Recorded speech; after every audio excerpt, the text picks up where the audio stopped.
The American soldier, standing in the defensive trench on Bataan Peninsula on the morning of April 9, 1942,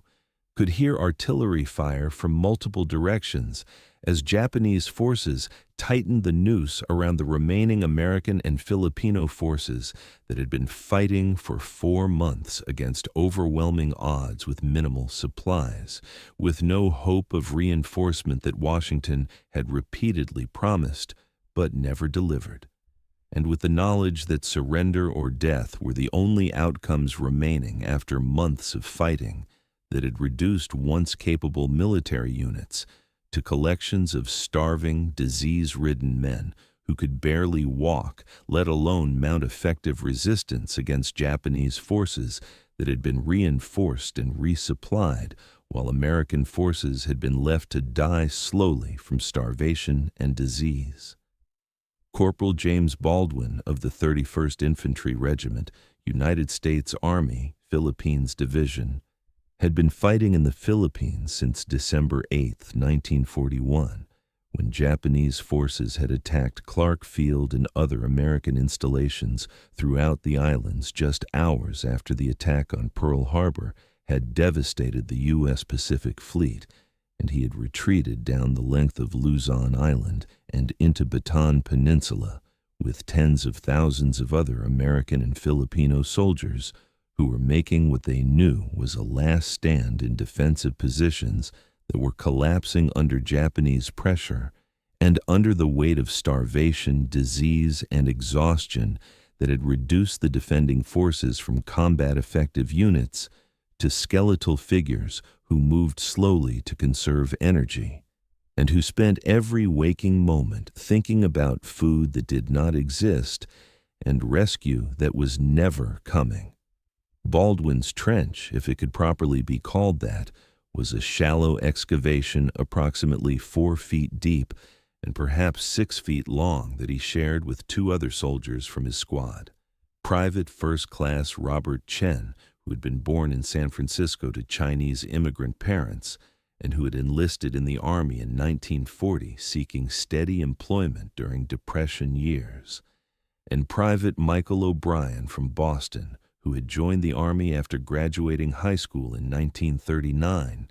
and who had been assigned to the Philippines in early 1941 as part of the buildup of American forces that had been ordered when tensions with Japan increased. The 3 men had been together since December, having survived the retreat from Lingayen Gulf, where their regiment had fought delaying actions against advancing Japanese forces, having survived the siege of Bataan, where they had repelled the January Japanese offensive, and now facing the final Japanese assault that was breaking through defensive lines that could no longer be held by troops who lacked the physical strength to resist determined attacks. The Philippine campaign, beginning on December 8, 1941, when Japanese aircraft attacked American airfields throughout the Philippines in coordinated strikes, timed to occur just hours after the Pearl Harbor attack and extending until May 6, 1942, when the last American forces on Corregidor Island surrendered after a month-long siege and a final desperate amphibious assault that overwhelmed defenders,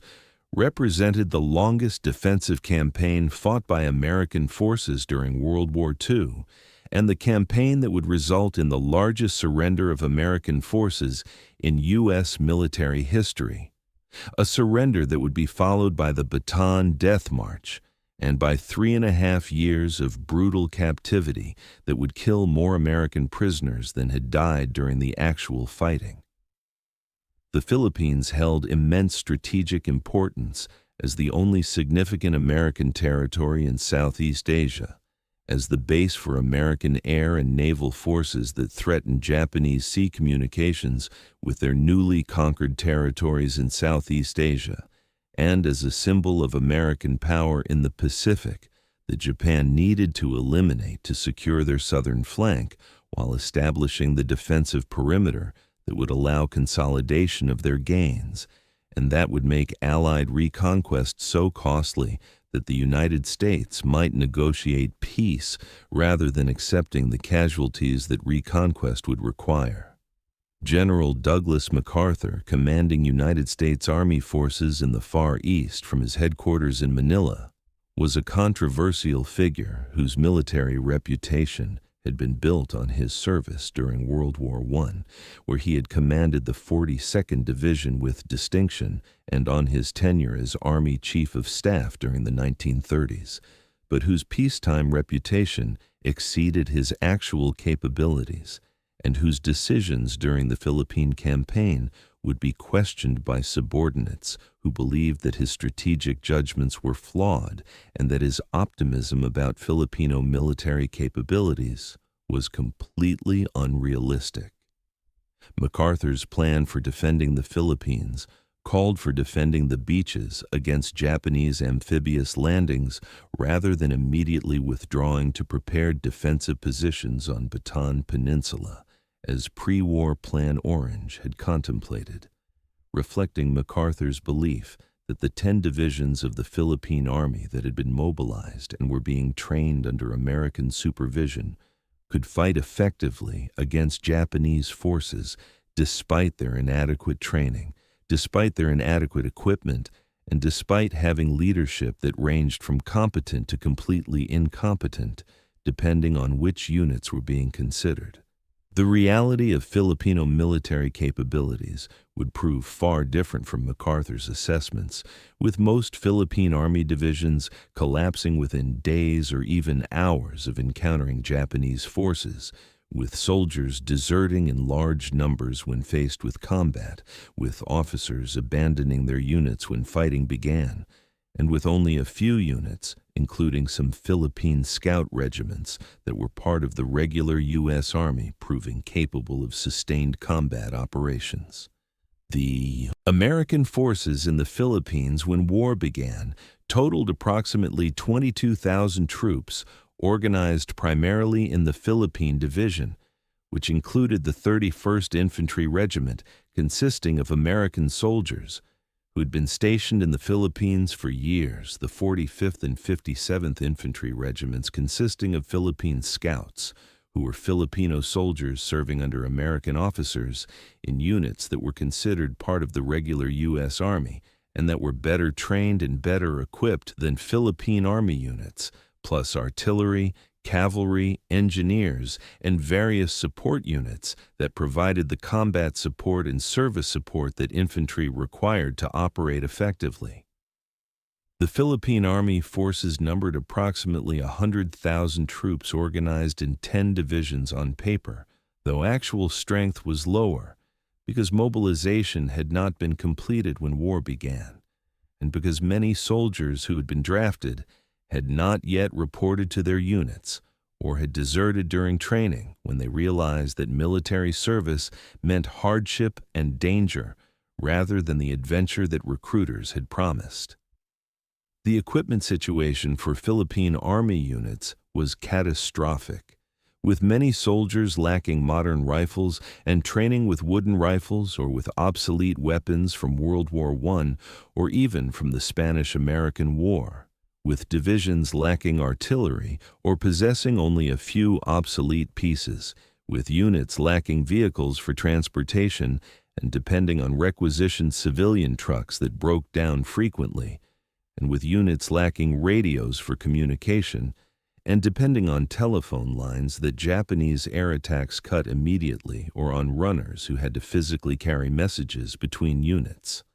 The Japanese forces assigned to conquer the Philippines consisted of the 14th Army under Lieutenant General Masaharu Homa, an experienced and capable officer who had served in military attaché positions in Britain and in India, and who spoke English fluently, commanding initially approximately 43,000 troops organized in the 16th Division and the 48th Division, plus supporting units including armor, artillery, engineers, and service troops, with these forces being supported by massive air power, including bombers and fighters operating from Formosa, and eventually from captured airfields in northern Luzon. The Japanese forces would be reinforced during the campaign to approximately 90,000 troops, as additional divisions were committed when American and Filipino resistance proved more stubborn than Japanese planners had anticipated, with the reinforcements including the elite 4th Division that was transferred from Shanghai and that would spearhead the final assault on Bataan in April 1942. The Japanese possessed overwhelming advantages, including air superiority that would be established immediately through the devastating attacks on American airfields on December 8th, naval superiority that would allow them to land forces anywhere on the Philippine coast without effective opposition from the small American Asiatic fleet that would withdraw to Java after token resistance, combat experience from years of fighting in China, and from recent campaigns in Malaya, where Japanese forces had demonstrated tactical competence and ability to conduct rapid advances against opponents who were considered formidable, and logistical advantages through control of sea communications that allowed reinforcement and resupply, while American forces would be completely cut off from support once the siege of Bataan began. The attacks on Clark Field and other American airfields throughout Luzon on December 8, 1941, beginning around noon, local time approximately 9 hours after the Pearl Harbor attack and after American forces in the Philippines had been warned that Japan had attacked and that war had begun, represented one of the most catastrophic and inexplicable failures in American military history, with most of the U.S. Far East Air Force being destroyed on the ground, despite having hours of warning and despite having supposedly been dispersed and prepared for takeoff.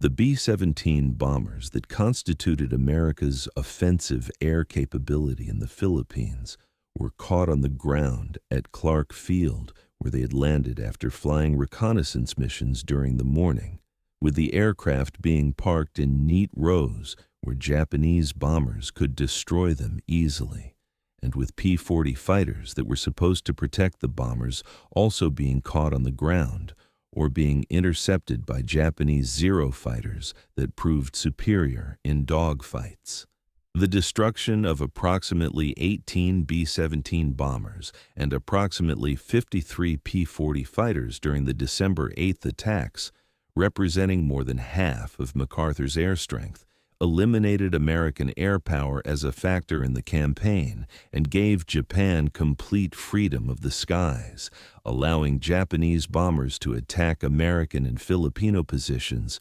without fear of interception, and allowing Japanese reconnaissance aircraft to observe American movements and dispositions without hindrance.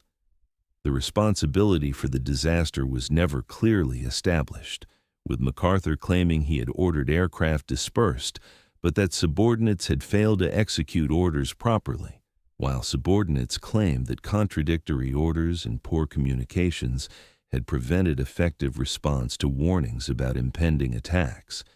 and with the truth likely being that multiple failures by multiple people at multiple levels had combined to create conditions where disaster became inevitable.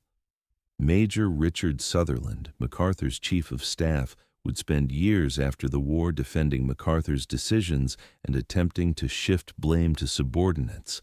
But the reality was that MacArthur, as commanding general, bore ultimate responsibility for the readiness of his command, and that the destruction of his air force while parked on runways hours after war had begun represented failure of command that should have resulted in relief and potentially in court-martial if peacetime standards had been applied. But MacArthur's political connections in Washington and his public reputation as brilliant strategist protected him from accountability, and he would be evacuated from the Philippines in March 1942 and would be appointed Supreme Commander of Allied Forces in the Southwest Pacific, despite having presided over the greatest American military disaster since Little Bighorn.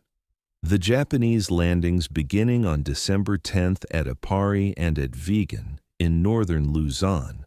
and on December 12th at Legazpi in southern Luzon, represented preliminary operations designed to secure airfields that would support the main landings, with these landings being conducted by relatively small forces, totaling perhaps 2,000 troops at each location,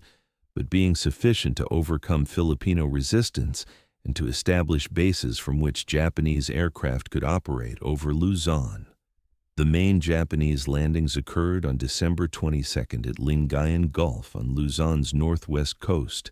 and on December 24th at Lamon Bay southeast of Manila, with approximately 43,000 Japanese troops coming ashore at Lingayen Gulf in an amphibious operation that was supported by naval gunfire and by air attacks that suppressed what little resistance Filipino units attempted to offer. The beach defenses at Lingayen Gulf that MacArthur's plan had depended upon collapsed almost immediately when Japanese forces came ashore, with Filipino units that were supposed to defend the beaches either withdrawing without fighting or being overrun within hours of the landing's beginning. The 71st Division of the Philippine Army defending the Lingayen beaches disintegrated as a fighting force within 24 hours of the Japanese landing, with soldiers abandoning positions and fleeing inland or attempting to return to their home provinces, with officers losing control of their units or in some cases abandoning their commands to save themselves, and with the division ceasing to exist as organized formation despite having suffered relatively few casualties during the brief fighting that occurred before the collapse. Corporal Baldwin's regiment, the 31st Infantry, was initially positioned near Manila as reserve force and was ordered north toward Lingayen Gulf on December 23rd to counterattack Japanese forces and to drive them back into the sea, orders that reflected MacArthur's continued optimism about reversing the situation despite the collapse of Filipino units and despite Japanese air superiority making movement during daylight suicidal. The regiment moved north along Highway 3 during the night of December 23rd, 24th, experiencing the chaos of retreat as Filipino units streamed south along the same roads that American units were trying to use to move north, with the refugees and retreating Filipino soldiers clogging roads and creating traffic jams that prevented rapid movement and that made the regiment vulnerable to air attack when daylight came. The regiment's attempt to establish defensive positions north of Manila during December 24th-25th was abandoned when reports arrived that Japanese forces had landed at Lamon Bay and were advancing toward Manila from the southeast, creating threat of encirclement if forces remained in northern Luzon and making withdrawal to Bataan Peninsula the only option that might allow American and Filipino forces to avoid being trapped between converging Japanese columns. The order for general withdrawal to Bataan was issued by MacArthur on December 24th, Christmas Eve,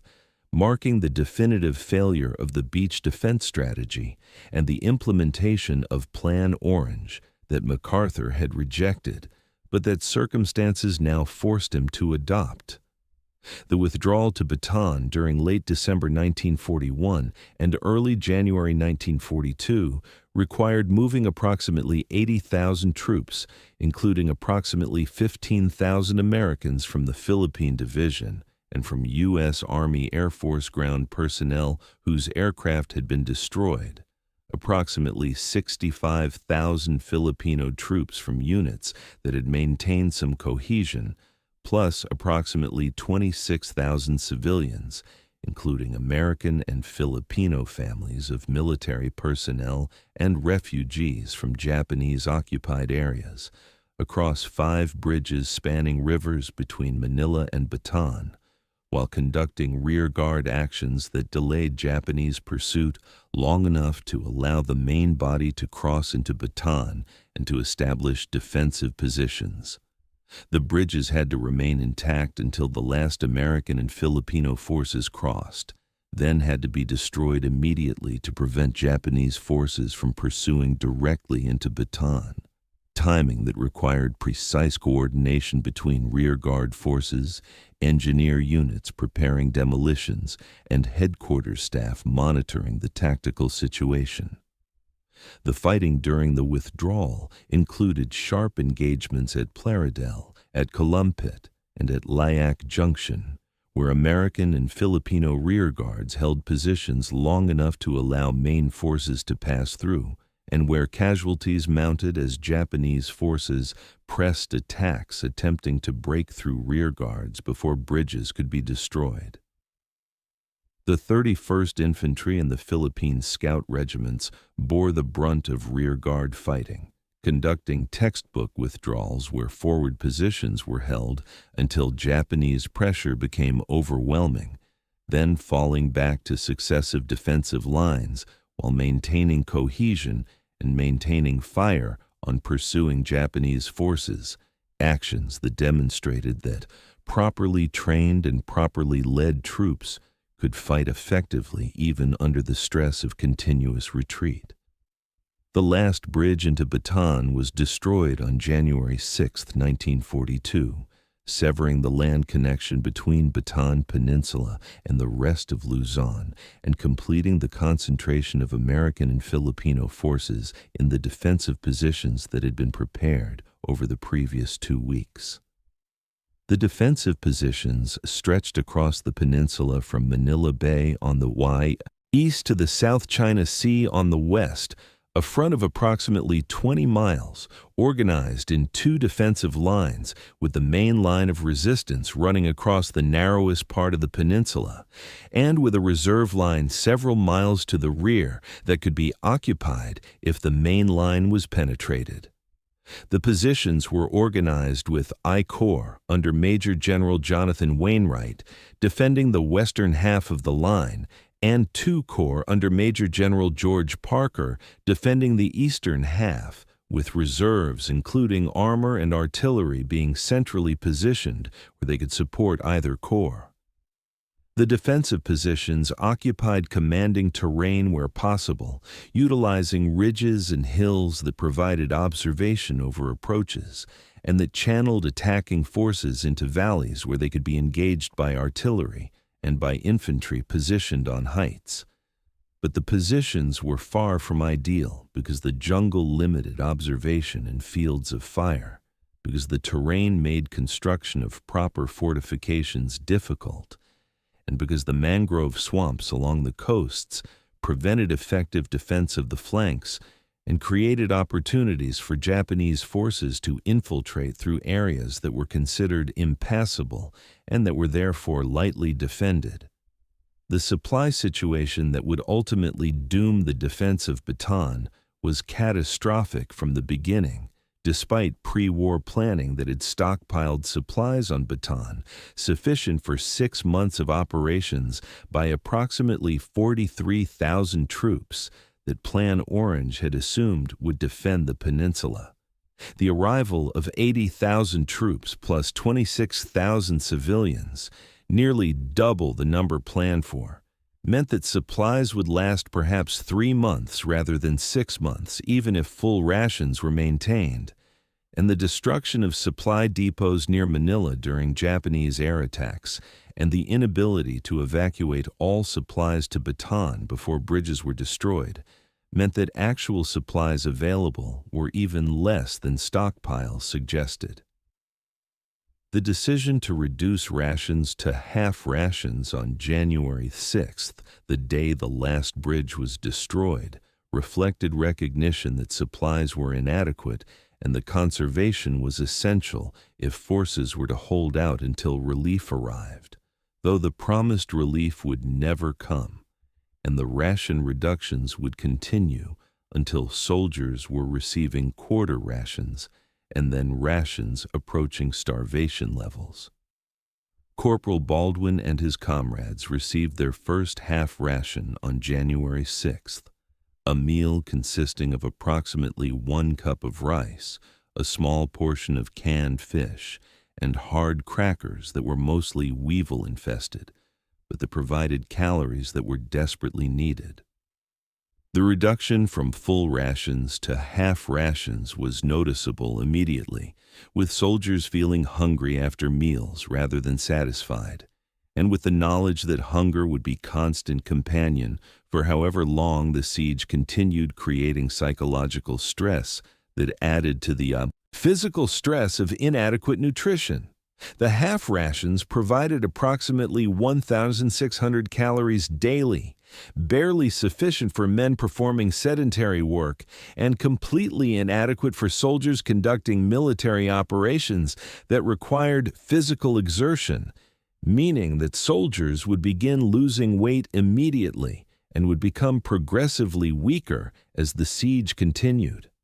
The first Japanese offensive, beginning on January 9, 1942, attempted to break through the American defensive lines through massed infantry attacks supported by artillery and by air bombardment that pounded defensive positions for days before the ground assault began. The Japanese forces committed to the offensive included approximately 50,000 troops from the 16th and 48th Divisions, organized in 3 columns that would attack across the entire front simultaneously, creating multiple threats that would prevent American forces from concentrating reserves against any single penetration. The attacks achieved some initial success, penetrating 2 corps lines at several points and advancing several miles before being halted by counterattacks and by defensive fires that inflicted heavy casualties on attacking Japanese forces.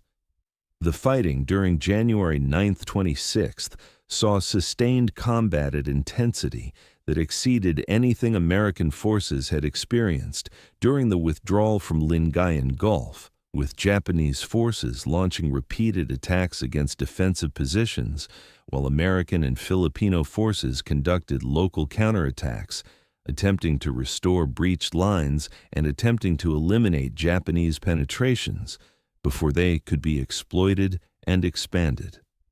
The casualties on both sides were heavy, with American and Filipino forces losing approximately 2,000 killed and approximately 4,000 wounded during the 2 weeks of fighting, while Japanese casualties exceeded 7,000 killed and approximately 12,000 wounded, based on prisoner interrogations and on Japanese documents captured later, demonstrating that American defensive positions and American firepower could inflict disproportionate casualties on attacking forces when defenders were properly positioned and when ammunition was adequate.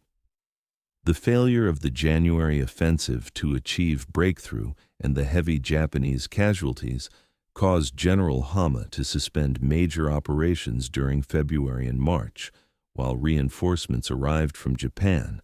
and while Japanese forces rebuilt and prepared for renewed offensive that would be launched only when success seemed assured. The pause in major operations provided temporary relief for American and Filipino defenders who used the time to improve defensive positions, to rest and recover from the January fighting, and to hope that relief might arrive before Japanese offensive resumed, though by February it was becoming clear that no relief was coming and that forces on Bataan were being left to fight and die without support from the United States that had promised to defend the Philippines. But that was apparently unable or unwilling to commit resources necessary to break the Japanese blockade and to deliver reinforcements and supplies. The starvation rations that American and Filipino troops received beginning in late January, when rations were reduced again from half rations to quarter rations, providing approximately 800 calories daily, created physical deterioration that was visible within weeks, with soldiers losing significant amounts of weight and becoming gaunt figures whose uniforms hung loosely on frames that had been reduced by 20, 30, or even 50 pounds from their pre-war weights. The quarter rations consisted primarily of rice, with occasional supplements of canned fish or vegetables when available. with fresh foods being completely unavailable, and with soldiers eating anything that might provide calories, including wild plants that Filipino soldiers identified as edible, monkeys and lizards that could be trapped, and eventually cavalry horses and pack mules that were slaughtered when they became too weak from malnutrition to work, and when their meat provided protein that was otherwise unavailable. Corporal Baldwin lost approximately 35 pounds between January and April, declining from his normal weight of approximately 165 pounds to perhaps 130 pounds by early April when the final Japanese offensive began, with the weight loss being accompanied by weakness that made performing routine tasks exhausting and that made military operations requiring sustained physical effort nearly impossible. Baldwin's uniform that had fit properly in December hung loosely on his frame by April, with his belt being tightened to the final notch to keep his trousers from falling down, and with his shirt seeming to be sized for someone much larger than his current emaciated frame. The physical deterioration was accompanied by psychological changes as constant hunger dominated thoughts, and as soldiers spent every waking moment thinking about food, planning imaginary meals, and sharing recipes and memories of meals they had eaten before the war, when food was abundant and when hunger was something that could be satisfied simply by eating.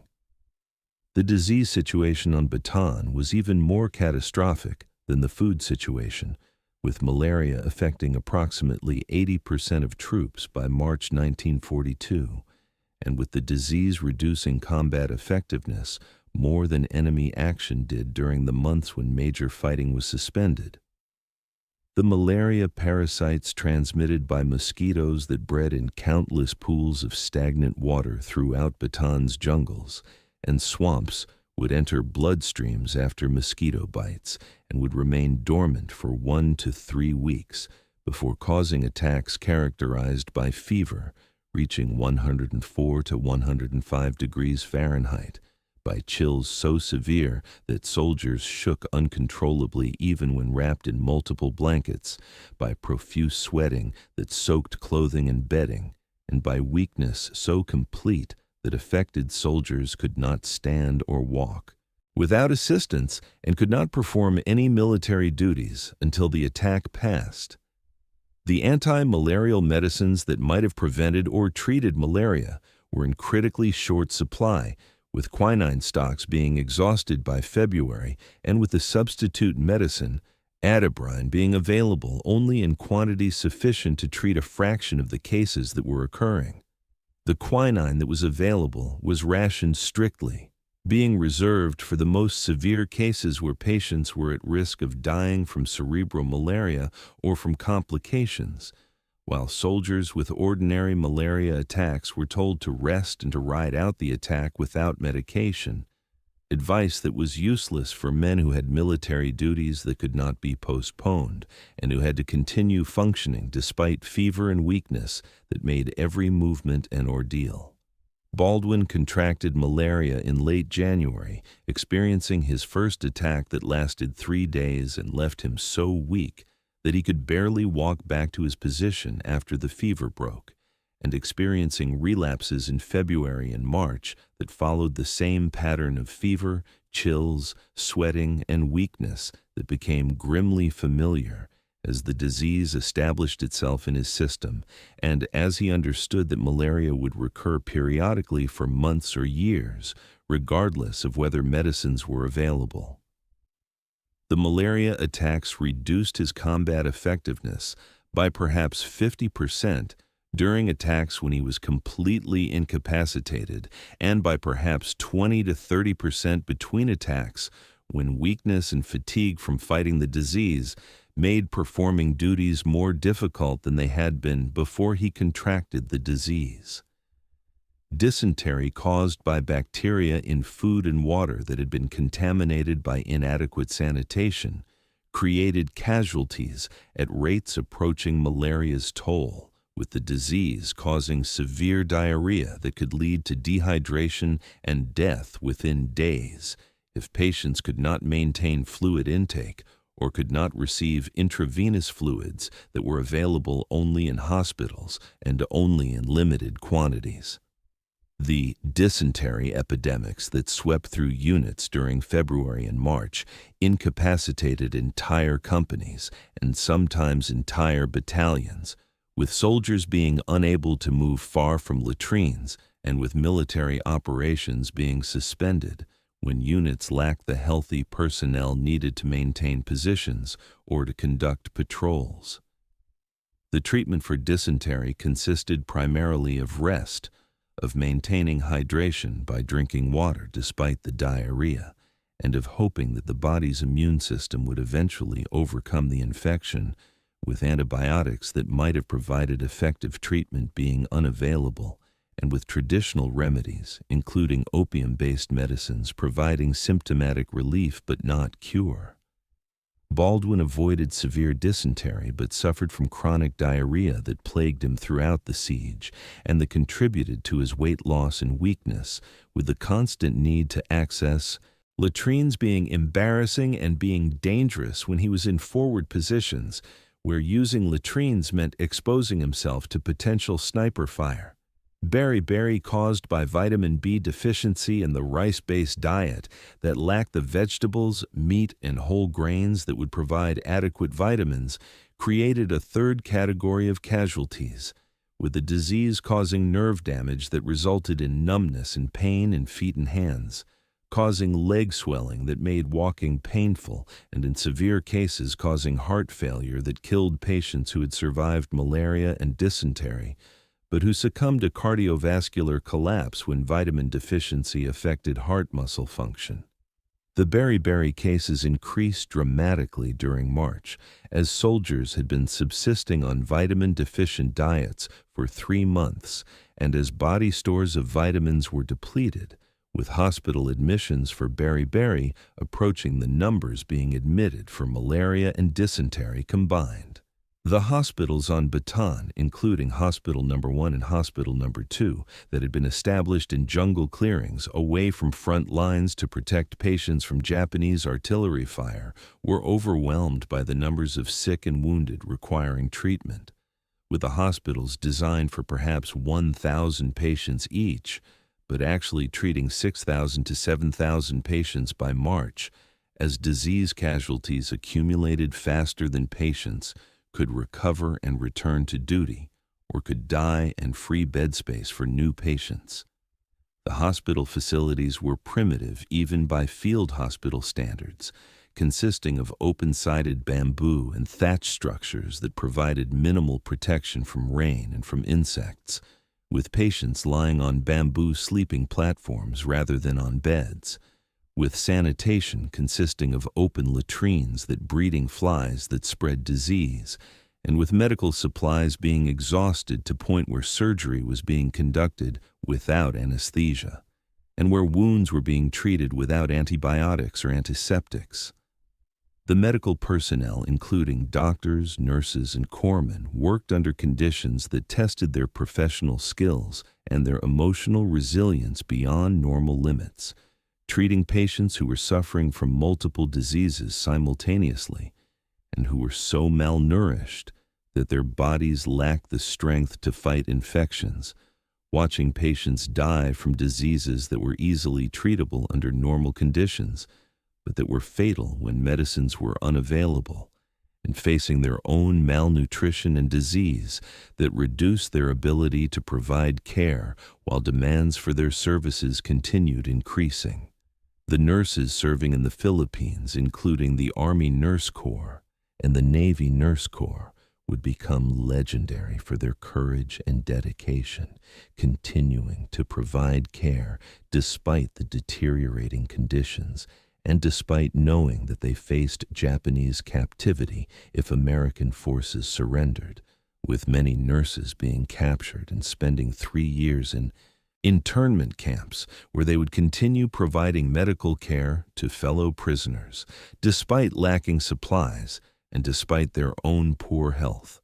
The second major Japanese offensive, beginning on April 3, 1942, after 2 months of relative quiet, during which Japanese forces had been reinforced with fresh troops, including the 4th Division, transferred from Shanghai, and had been resupplied with adequate ammunition and food, achieved far greater success than the January offensive, because American and Filipino defenders had been reduced by disease and starvation to a point where combat effectiveness had degraded catastrophically,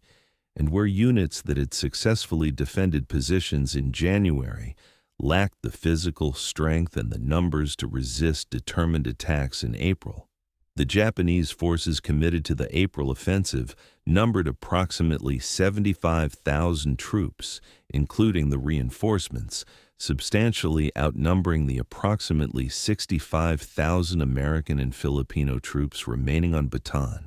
but with the numerical advantage being less significant than the qualitative advantage of Japanese forces being properly fed and supplied, while American and Filipino forces were starving and diseased.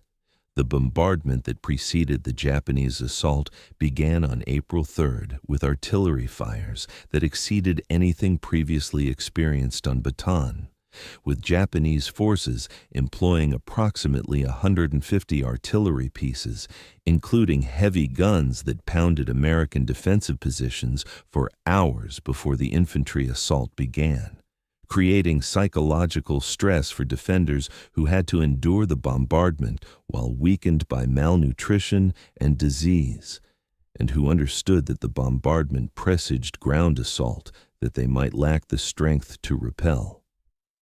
The bombardment was followed by air attacks that bombed and strafed defensive positions, with Japanese aircraft operating without opposition from American fighters that no longer existed, and dropping bombs and firing machine guns at soldiers who could only take cover and hope that they would survive.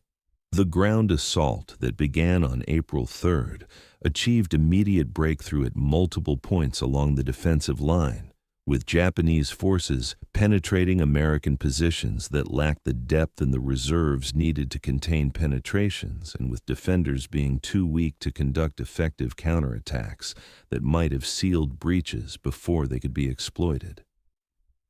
The breakthrough in 2 Corps sector on April 3rd created crisis that required commitment of all available reserves to prevent complete collapse, but the reserves were insufficient and were themselves weakened by disease and starvation to a point where their combat effectiveness was minimal.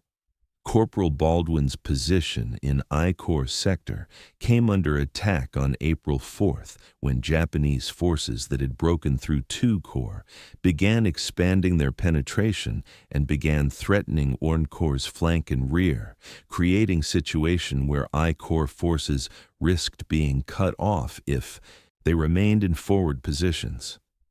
The order to withdraw came during the afternoon of April 4th, with the withdrawal being conducted under pressure from Japanese forces that pursued aggressively and that inflicted casualties on retreating American and Filipino forces that lacked the strength to conduct organized rearguard actions.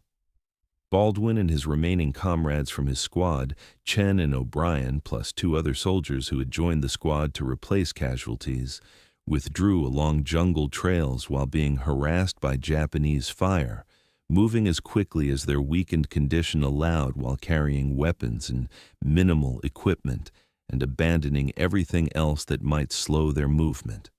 The withdrawal continued through April 5th-7th, as American and Filipino forces fell back from the main defensive line to the reserve line and then continued withdrawing toward the southern tip of Bataan when it became clear that the reserve line could not be held and that further resistance would only result in forces being trapped and destroyed.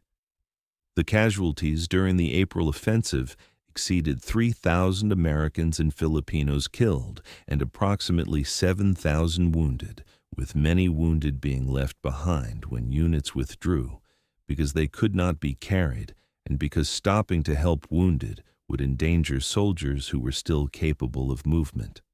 The surrender decision, made by Major General Edward King, commanding forces on Bataan on April 9, 1942, was made without authorization from MacArthur, who was in Australia, or from Wainwright, who was on Corregidor, with King acting on his own authority and accepting that he might be court-martialed for surrendering without orders if he survived the war. King's decision was made after consulting with his subordinate commanders, who unanimously reported that their forces could no longer fight after assessing that supplies were exhausted with no food remaining and with ammunition being sufficient for perhaps one more day of combat, and after receiving reports that Japanese forces had penetrated to rear areas and were approaching King's headquarters, meaning that continued resistance would result in headquarters being overrun within hours. The surrender negotiations conducted by King with Japanese representatives on the morning of April 9th at Lamau were brief and one-sided, with the Japanese colonel representing General Homa demanding unconditional surrender and refusing to discuss terms for treatment of prisoners or for arrangements for wounded and sick who could not march. King attempted to negotiate for trucks to transport prisoners and for medical care for wounded, but the Japanese representative refused all requests and informed King that prisoners would be treated according to Japanese military customs, which did not recognize surrender as honorable and which viewed prisoners with contempt.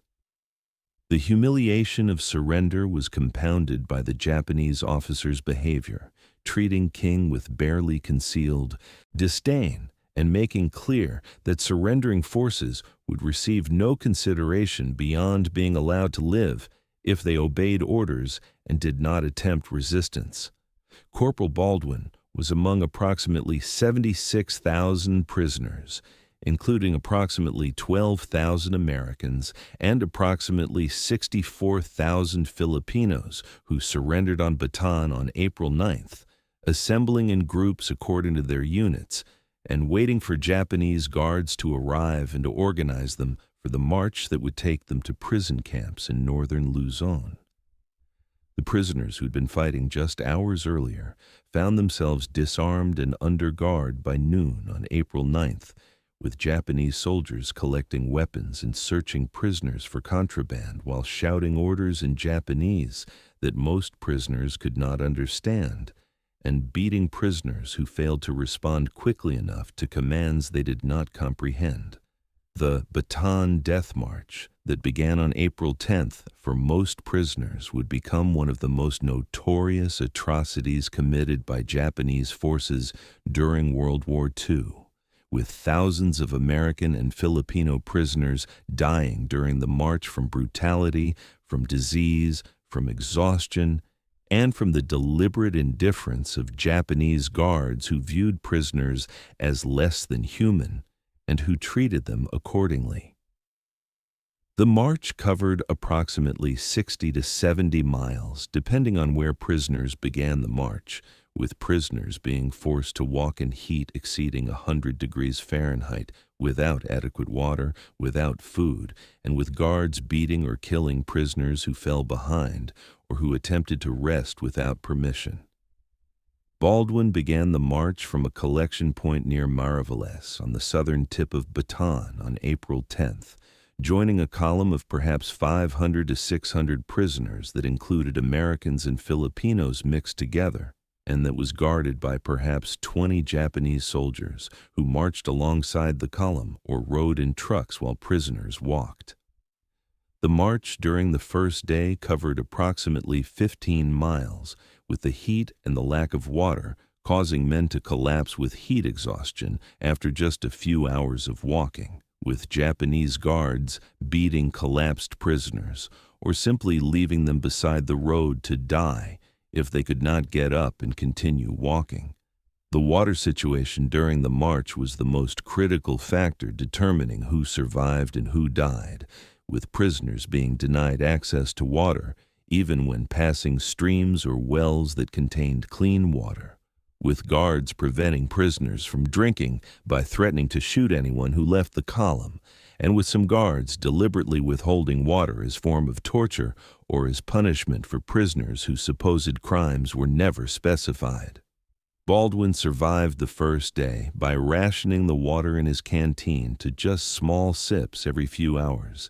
and by attempting to stay in shadows when road passed through areas with trees. But by evening of April 10th, his canteen was empty, and he faced the prospect of marching the following day without water unless he could refill his canteen somehow.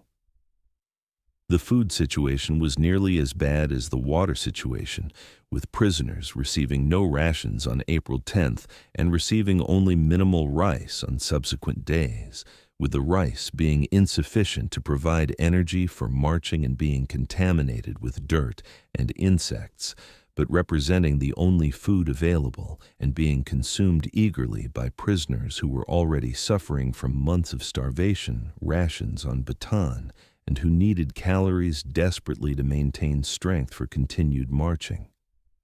The combination of inadequate water, inadequate food, and forced marching in extreme heat created conditions where men's bodies began shutting down, with collapse and death following within days for prisoners who lacked the physical reserves to sustain the march. The brutality from Japanese guards characterized the entire march, with guards beating prisoners randomly for perceived infractions, or for no reason at all, with guards bayoneting prisoners who fell and could not get up, with guards allowing or even encouraging Filipino civilians to attack American prisoners, though many Filipino civilians, instead, attempted to help prisoners by throwing food or offering water, despite the risk of being beaten themselves. The guards' behavior reflected Japanese military culture that viewed surrender as dishonorable, and they considered prisoners to have forfeited any right to humane treatment, with individual guards' brutality being enabled or encouraged by officers who made no attempt to prevent atrocities and who in some cases participated in killings. The march continued for approximately 1 week, for most prisoners who began from southern Bataan, with prisoners walking approximately 10 to 15 miles daily and resting overnight in fields or in makeshift camps where they received minimal food and water, and where sanitation was non-existent, creating disease conditions that killed men who survived the day's march. Baldwin survived through combination of luck, through physical stamina that he had retained despite months of starvation and disease, through assistance from Chen and O'Brien, who helped him when he stumbled, and who shared water when one of them managed to obtain some, and through stubborn determination to survive and to eventually tell the world what had happened on this march. The death toll during the Bataan Death March exceeded 600 Americans killed and approximately 10,000 Filipinos killed, with the deaths occurring from exhaustion, from dehydration, from disease, and from Japanese brutality, including beatings and bayoneting, with bodies being left beside roads where they fell because Japanese guards did not allow burial and did not provide any means for disposing of bodies except leaving them to rot. The exact numbers would never be known precisely because some prisoners who disappeared during the march might have escaped rather than dying, because some bodies were buried by Filipino civilians before Japanese authorities could prevent it, and because Japanese records were incomplete and were later destroyed to hide evidence of atrocities. The arrival at Camp O'Donnell in mid-April marked the end of the march but not the end of the suffering, with the camp being completely inadequate for housing the number of prisoners who arrived and with conditions being so bad that death rates during the first months exceeded those during the march itself. The camp lacked adequate shelter, with most prisoners having no protection from sun or rain, except whatever they could improvise from salvaged materials, lacked adequate water with a single water spigot providing water for thousands of prisoners, creating lines that took hours, and with many prisoners being too weak to stand in line and dying from dehydration. Despite water being available, lack sanitation, except for open latrines that bred flies that spread disease,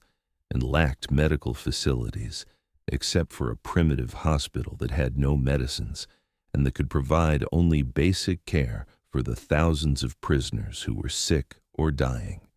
The death rates at Camp O'Donnell during April, May, and June 1942 exceeded 50 American deaths daily and hundreds of Filipino deaths daily, with the deaths being caused primarily by disease, including dysentery that killed through dehydration, by malaria that killed weakened patients, by beriberi that killed through heart failure, and by simple starvation when rations consisting of rice gruel provided insufficient calories to sustain life for men who were already emaciated.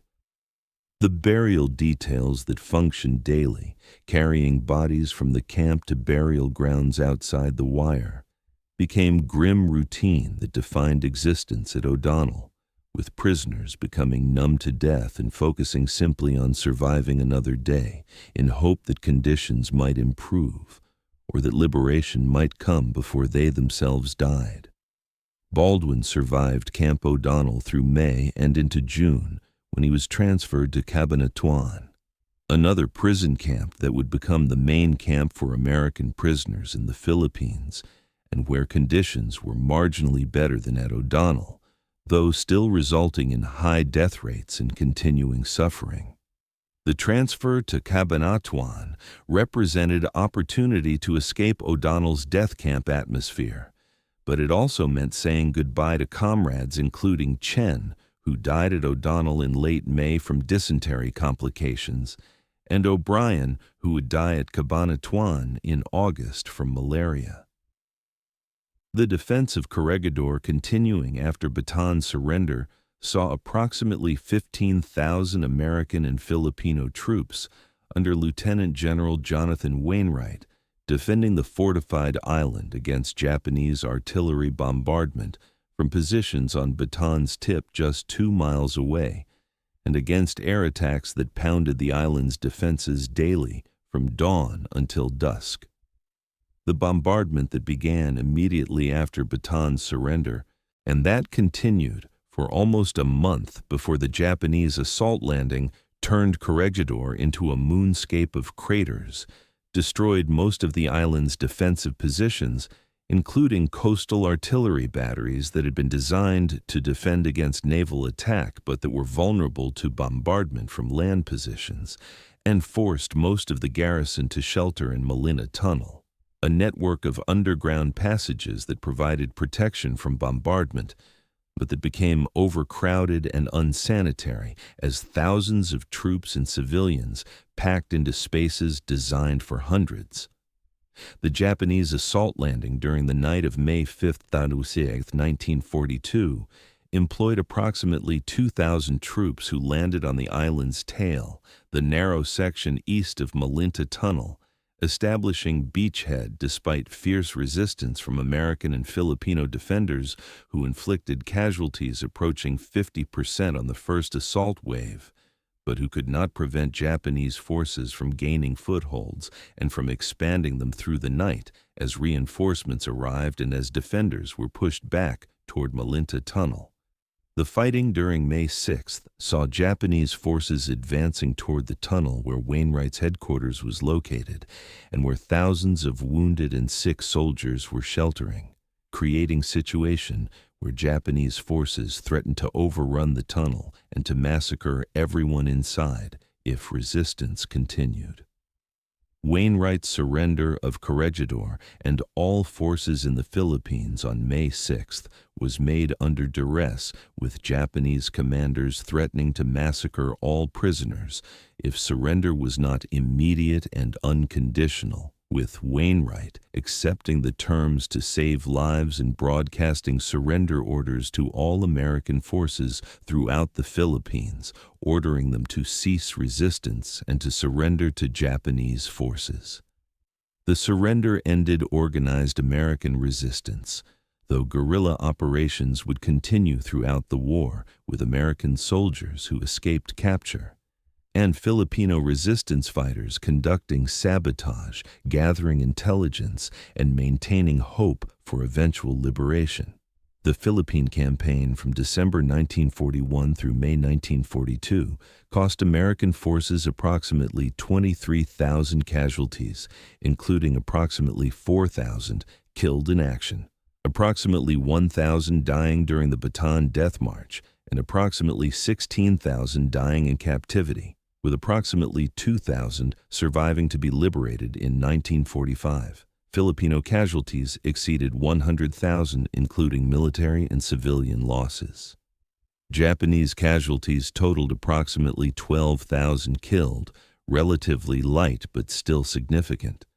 The campaign demonstrated the impossibility of defending against determined enemy when cut off from supply and reinforcement, and created legacy of suffering that would affect survivors for the remainder of their lives.